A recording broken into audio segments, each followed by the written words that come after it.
Hi everybody, welcome back at the Virtual Power BI Days. With us now we have Gert-Jan Schokkaert. He's going to do a practical guide in developing custom visuals.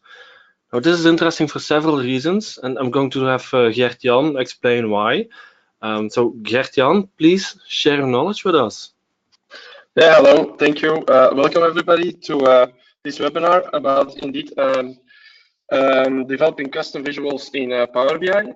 As Jan already mentioned, I'm Gert-Jan Schokkaert. I'm a data visualization consultant at Ordina, and I use there a lot of different tools to make astonishing reports with nice visualizations. And in one of the projects that I already did there at Ordina, I needed to make reports in Power BI, and there was a particular chart that we really wanted in our reports, but which was not standard available. And that's where I actually landed using and making custom visuals to get that chart into the dashboard. And so that's why I'm actually I can now share my knowledge about how you can do that and what some practical tips to accomplish these kind of things. As you see, my slide deck is only two. I have the second slide with just the agenda. The agenda of today is first I will just give an introduction about custom visuals in Power BI, what are the things behind. Next, I will explain a bit how you can set up your device to make it ready to start developing these custom visuals. Next, I will go through a practical example. I hope I will have time to do it completely, but we will see. It's completely scripted already, so I can always copy code from somewhere, but I will try to do as much as possible live so that everybody can follow and see how it goes. And then finally, I will go over some best practices I think that can help you guys to start yourself making custom visuals. So first, a small introduction about the technologies used for making custom visuals. It's actually based upon three main technologies. You have Day3. Day3 ES is a JavaScript charting library where you can really make everything with. If you have everything in your mind, you can make it in D3. That's like basically it. And then it's also built on top of TypeScript. So the TypeScript part is there to actually, it works a bit as the middle layer between the Day3 visualizations that you develop and then the user inputs. So for example, if we can see here, on the right side, you have on the right side you have here some input fields, and if you can all program all these kind of things into the TypeScript environment. That's basically where the TypeScript is needed for. And then you also need Node.js. Node.js is actually the runtime environment that is used, the JavaScript runtime environment, and it is also used to install the proper packages, modules that you need, the JavaScript libraries that you want to have in your visual. Mainly, of course, we will definitely install with that D3. But for example, the example that I will show is also using _ES and jQuery. Okay, I think that was the introduction. Next, about set up your device, I will also be a bit quickly there because it's well documented on the Microsoft website, and it's actually basically following some steps. So I will just briefly say what you need to install so that you know, okay, that's what is used in the background, but I will not run the installations anymore. My device is actually already ready. But one of the things that you need to do there is install the Node.js environment.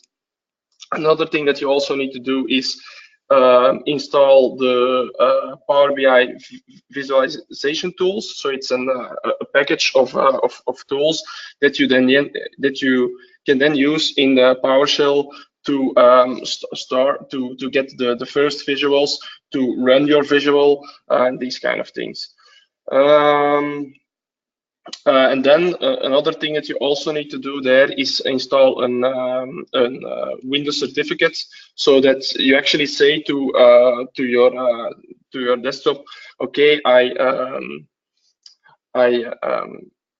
it's secure for me to use so that Power BI can use the machine to run the visual and these kind of things. It's a bit a security thing.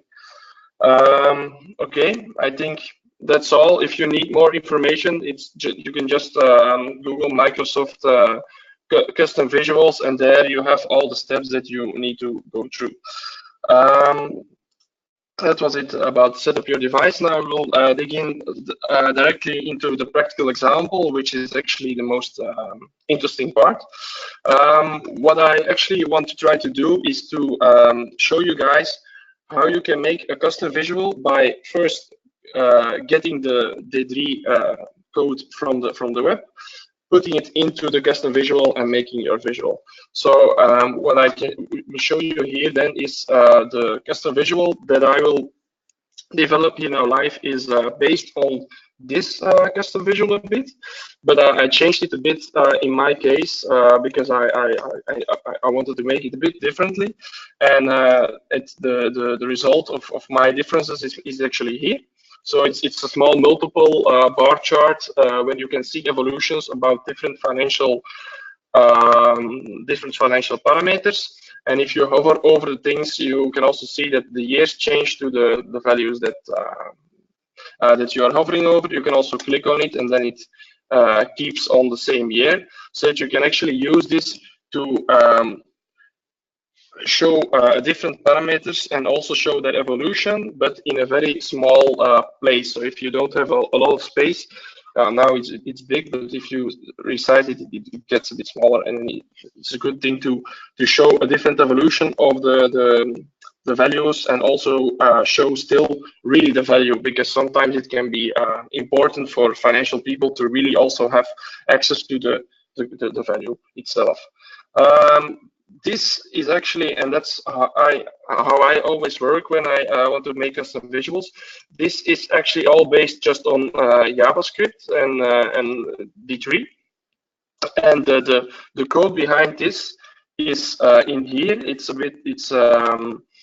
It's transferred into into a module, which actually generates the whole chart. So if you go to the main script that makes the visualization, it's really just it's not so much. It's just you load the chart, and the chart is coming from there then, and then you select the div, the DOM element, the div element that you want to draw the chart on, and then you call your function, and that creates everything. Why do we work like that? Because it's a lot easier to then reuse the chart somewhere differently, and also in the context of making custom visuals, it's much more easier to first completely make a module like this, and then put that module into your custom visual. It's also better because then you could even use this module in other environments also, and not only in Power BI. It could be possible because most of the time it's a bit built like that. And also one of the benefits is that because you make the visual completely into your JavaScript environment, you don't need to write too much TypeScript code, which makes the framework that you are always working in constant. So you can reuse the TypeScript framework for other visuals. But about that later. But just to show you, this is actually the starting point, and now we will try to put this into a custom visual, which you can then use in all your Power BI reports and everywhere. Okay, so now we will really start to do the practical example. What I then first need to do is I need to start up Visual Studio Code. Visual Studio Code is actually the environment which we will, the program which we will use to develop this custom visual.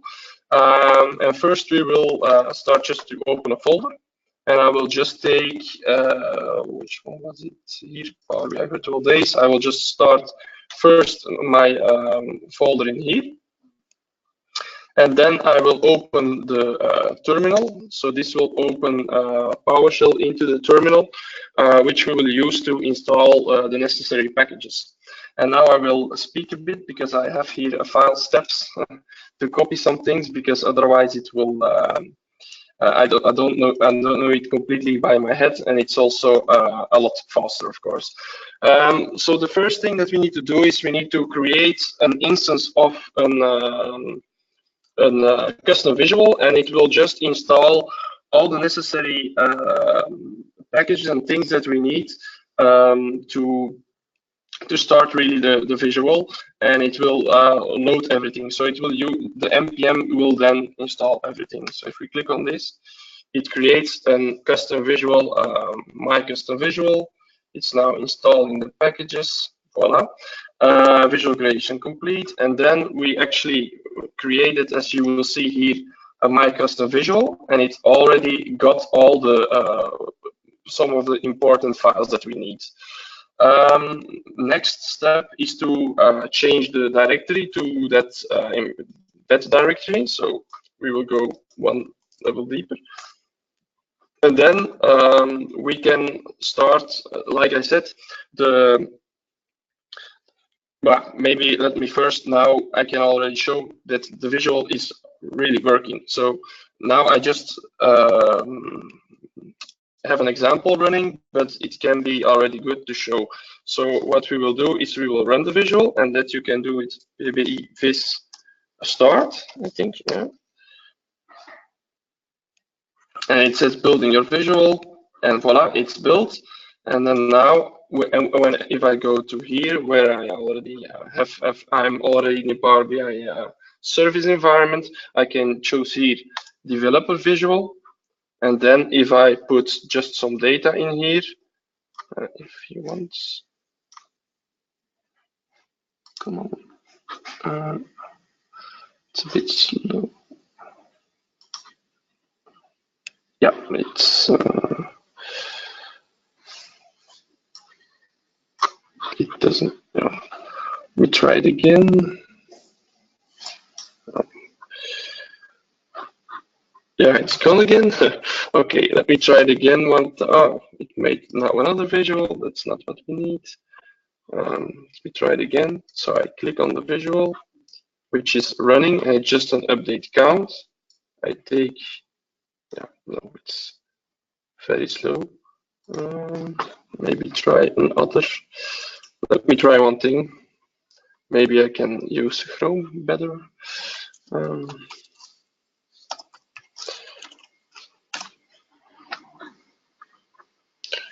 And we have Windows authentication, of course.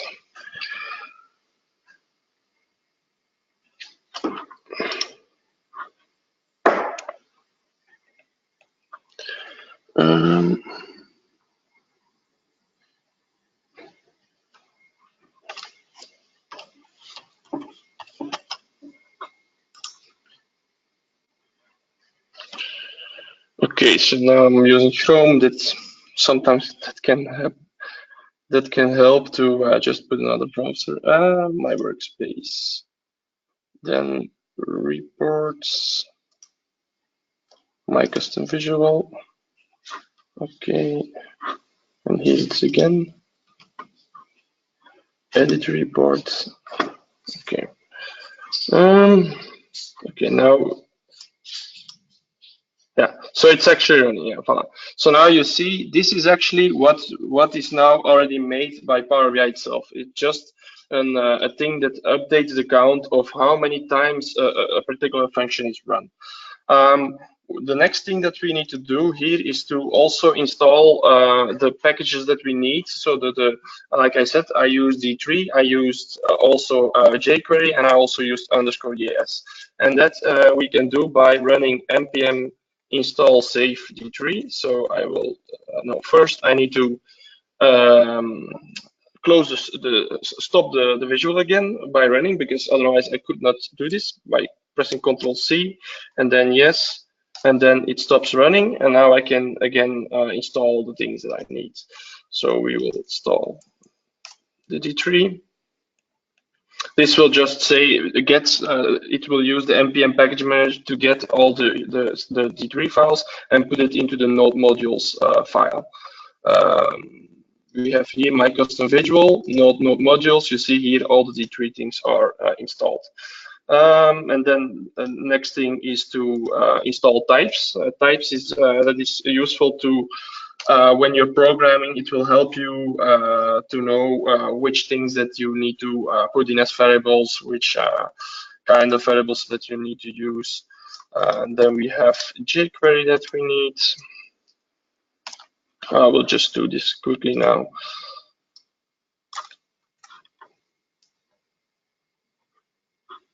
And then we have the types.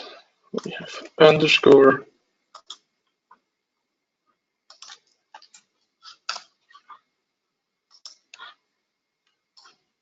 And we have again the types.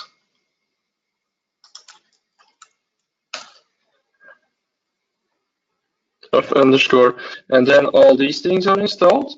And what we then still need to do is, so now all the modules are installed, but what the visual still doesn't know is where these files are actually, basically. And that's, you have a file, ppvis.json, and that gives you information about your custom visual. So it's also the name of your visual and all other kind of things. And here you also have an external ES, external JavaScript stuff thing. And there you actually need to also to say these there are the files that you need to extra load. And here I also copied that already. It's in here. You can add it here, and then he knows, okay, when I need to also load D3, jQuery, and the files are there. It's node modules, and then you have the files. And then the types is in another file in the ts config.json. You can put also here which files, or is it capabilities, Typescript config. Yeah, I think it's in, yeah, you need to put here then also your type files.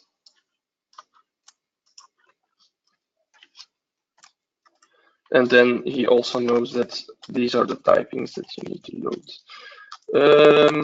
Okay, and then also a thing, and in the beginning I was thinking of showing you really the error, because we don't have so much time, I will just quickly explain it. So I already tested this, of course, and what I saw is that when I then run the visual, there were a lot of errors, and it was because we are really using the newest, I just installed the newest D3 library, these kind of things, and for that to work, you also need to specify extra into this file that we need to use the library JavaScript version 6, and also that you need to have the DOM elements. If you don't add that, then you had errors.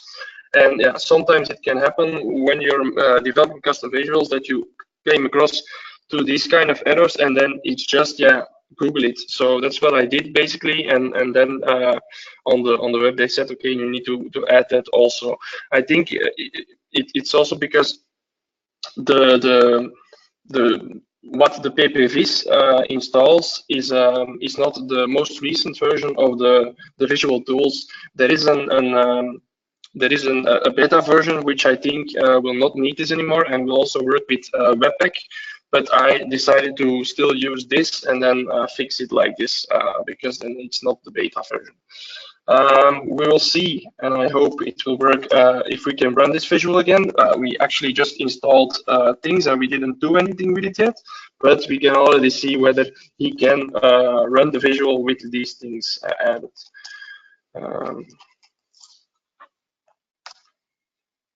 Oh, I have that sometimes. The Power BI is.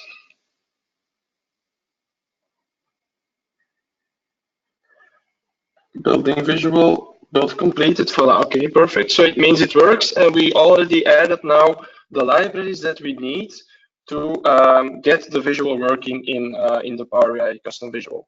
Now we need to add the code in it. So and what I did here is I already put the codes, my custom visual. JavaScript, I already added here the two things that we need as the JavaScript code, and I will put it into the source folder here. So there are two extra folders, and I will explain them now also, of course. No, I need to. So we have a Node.js file that is actually, yeah, you see, it's funny, there is only one line in it. It's actually to, because again, we are using the newest version of D3. We needed to do a bit of a workaround to get it loaded correctly, and that's what I found on the internet, how to fix this. I think in when the Power BI visuals tools come out of beta, it will not be needed anymore. But this actually says, and it's because of the sandbox environment that they create that you need to do this. And then for the rest, it's just actually the code that was in the module that I showed you earlier, which you can find here. Changed a bit, but not so much. And this actually draws the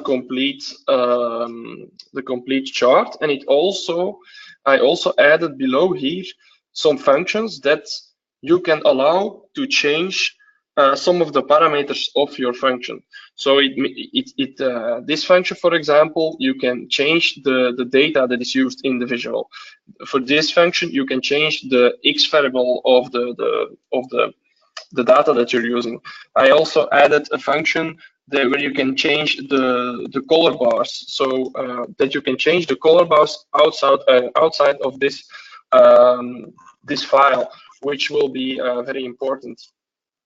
So these are two files we also need, and then of course these are two JavaScript files we still need to say to the Power BI visual that we need to add them as an external ES. So I need to add also here this to the external JavaScript file. Okay. And that's that then. And then we go to the the code in the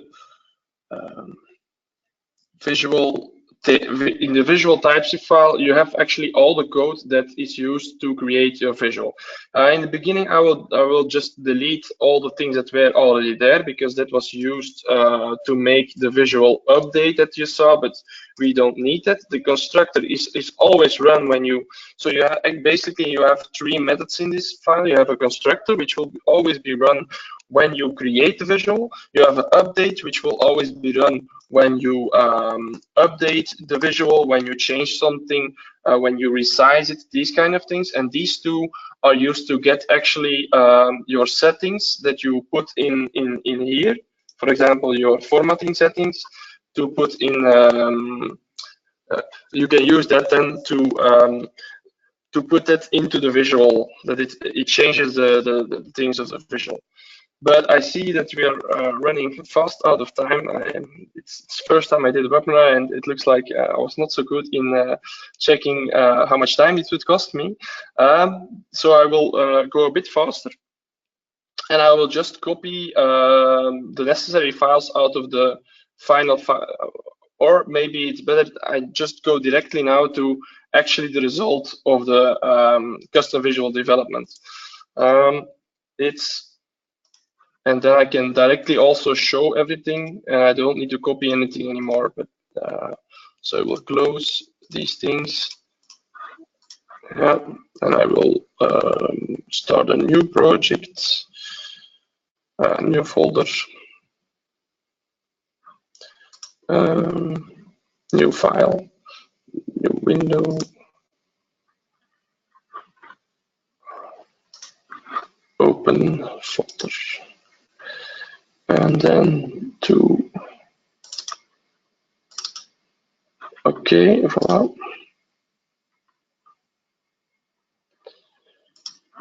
Is it final? My custom visual.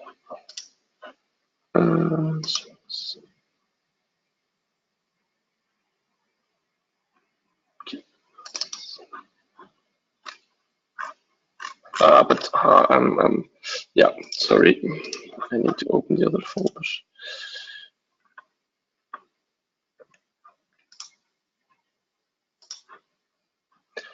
Final, that's the one that I need. Yeah, okay.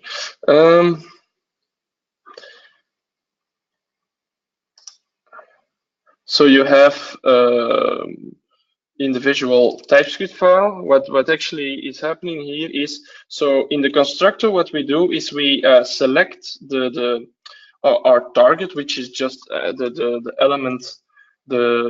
element which you have here. This is the target, and then it adds a div to that, and that's the parent div.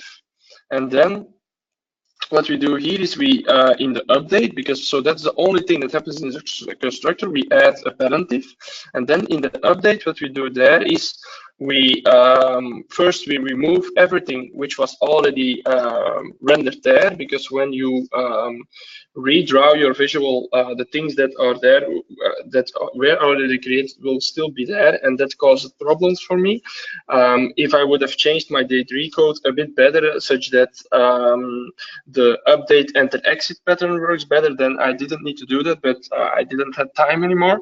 But basically that also works, and then I changed the width and the height to the viewport width and height. Then I use a visual transform to transform your data that you put in to the data structure that we need. And then here I use the chart. So the chart is coming from here. That's the function that you see here. I add the data sets, and I also, and that's normally I wanted to go over that everything in detail, but and also here I put different formatting options on the visual, so that you have a different visual. And then that is actually the function, and then I call that function, and that chart is created. So the nice thing about doing it like this is that, like I said, it's very modular, because you don't need to change. If I would have used another visual into the chart with a different code, it will also work, because you still give just your data, and the function will still work completely. Okay, and then if you and then that's actually then the results. So you see here, maybe I can show how the results is actually done then. So I have already the visual packaged in here. So I will make it again. Yeah.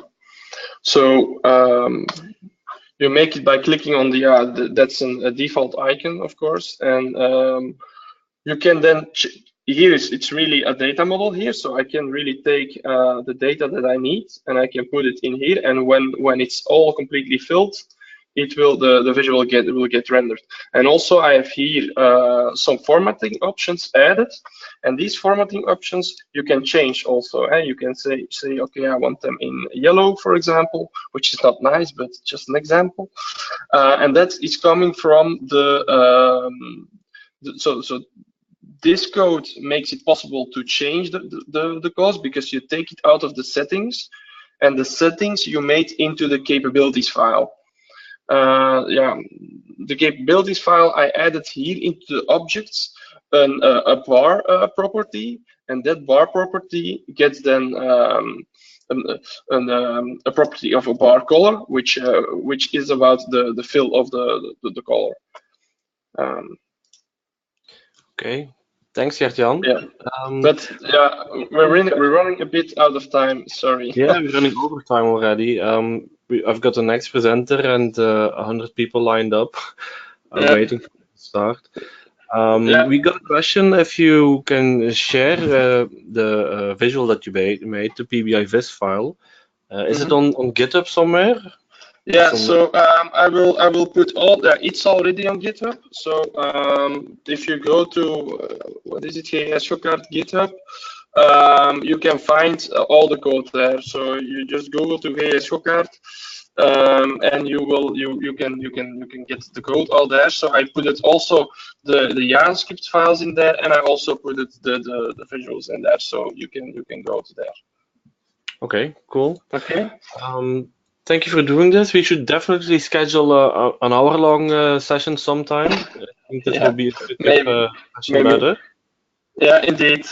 And one thing maybe that I want to show you guys is a bit publicity that I want to do for my colleagues. We will do with Ordunia and Microsoft Worship Dashboard in a day on 30 April 2019, and there will also be a lot of nice things to show you guys there. And indeed, we should schedule an extra session maybe because this topic is so big also that it's not easy to explain a lot in a half an hour. Okay, cool. Thank you for doing this, and have a nice Sunday. Yeah. Thank you. Okay. Thank you all for watching, and see you. Bye.